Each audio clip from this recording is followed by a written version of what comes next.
نحمده ونصلي على رسوله الكريم أما بعد فأعوذ بالله من الشيطان الرجيم بسم الله الرحمن الرحيم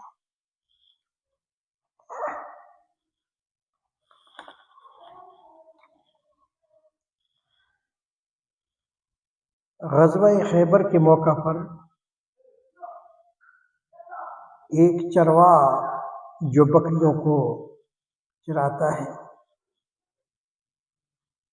حضور نبی کریم صلی اللہ تعالی علیہ وسلم کی خدمت میں آیا اور وہ یہودیوں کی بکریاں چرایا کرتا تھا، اور اس چرواہ نے جب دیکھا کہ خیبر سے باہر مسلمانوں کا لشکر پڑاؤ ڈالے ہوئے ہے تو اس کے دل میں خیال آیا کہ میں جا کر ان سے ملاقات کر لوں اور دیکھوں کہ یہ مسلمان کیا کہتے ہیں، ان کا نظریہ کیا ہے۔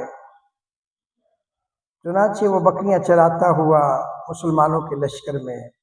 پہنچا اور ان سے پوچھا کہ تمہارا سردار کہاں ہے؟ صحابہ اکرام رضوان اللہ علیہ اجمعین نے بتایا کہ ہمارا سردار محمد رسول اللہ صلی اللہ تعالی علیہ وسلم وہ جو سامنے خیمہ ہے، خیمے کے اندر ہے۔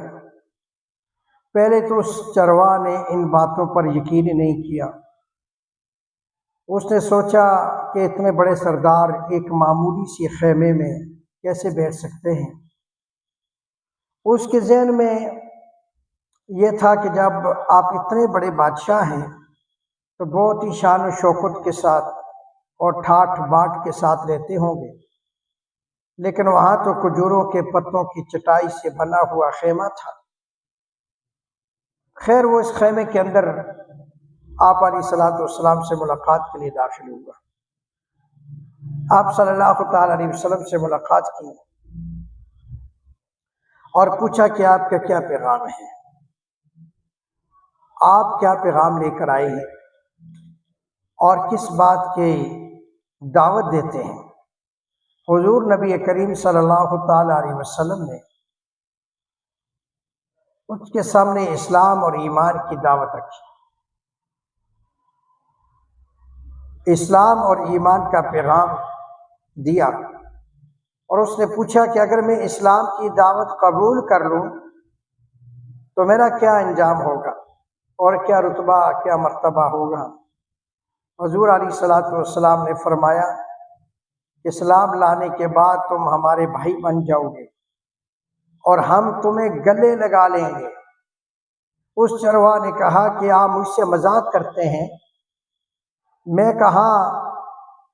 اور آپ کہاں؟ میں ایک معمولی سا چرواہ ہوں اور میں ایک سیاہ فام انسان ہوں،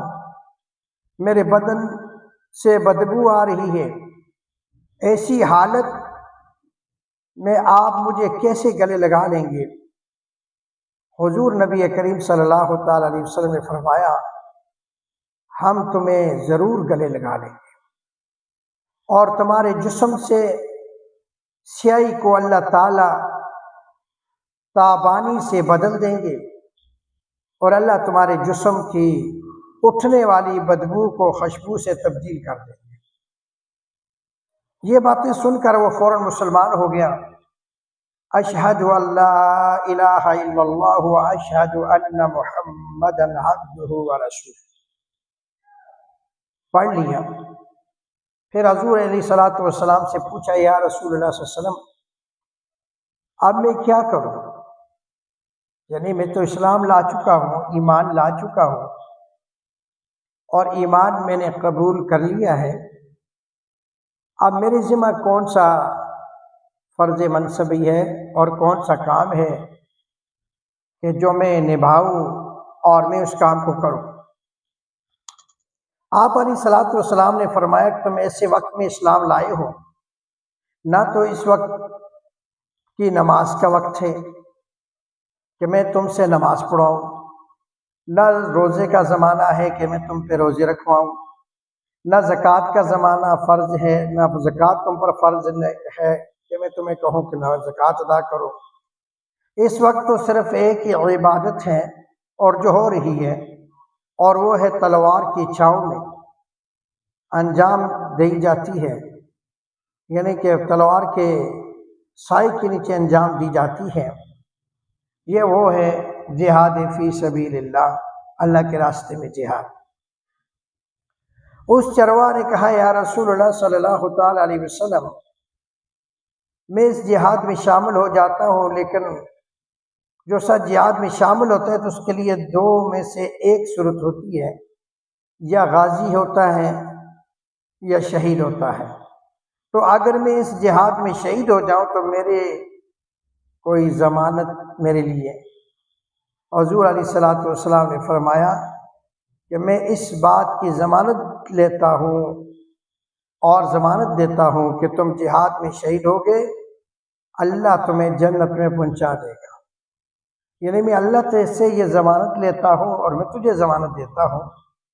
کہ اگر تم اس جہاد میں شہید ہوگے تو اللہ تمہیں جنت میں داخل کر دے گا،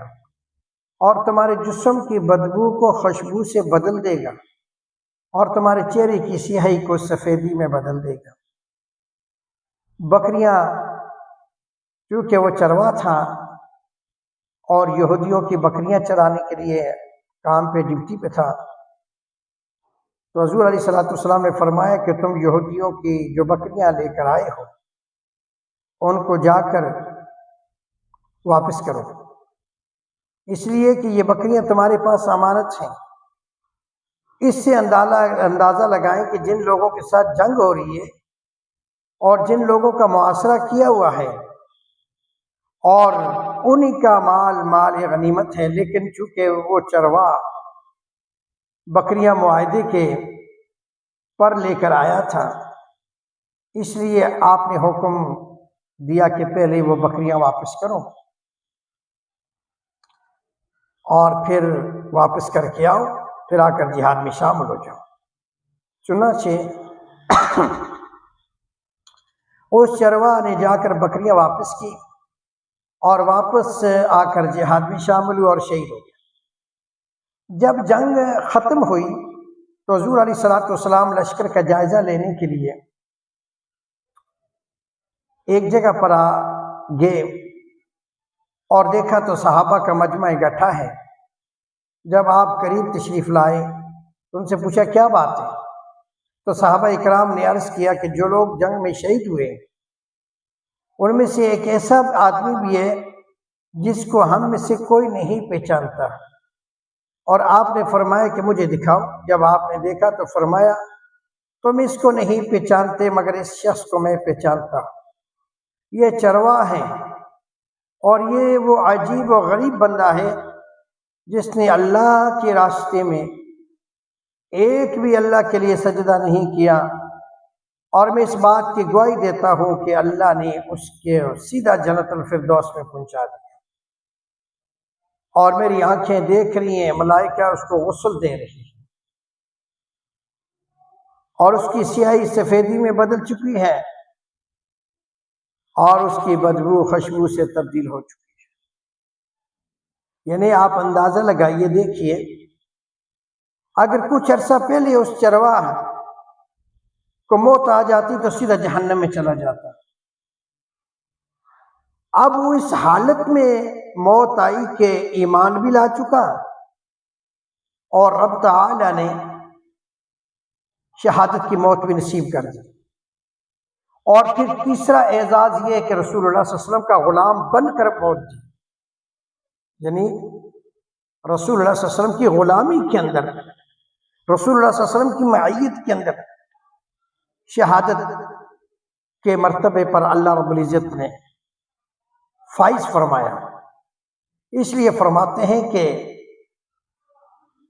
اعتبار خاتمے کا ہے، اور بڑے بڑے لوگ لرزتے رہے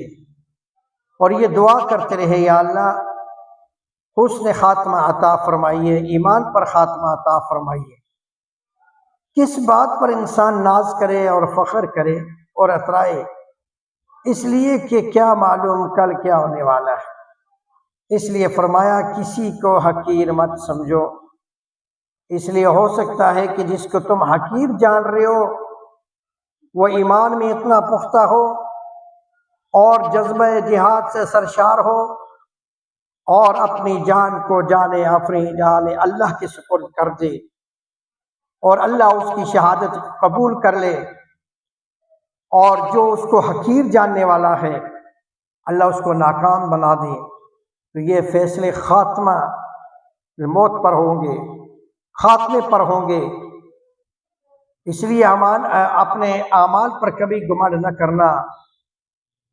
اعمال کا کوئی اعتبار نہیں، اور البتہ یہ ہے کہ خاتمے پر اعتبار ہے کہ اگر ایمان پر موت آئی تو انشاءاللہ اللہ تعالیٰ بخشے گا اور اللہ معاف فرمائے گا۔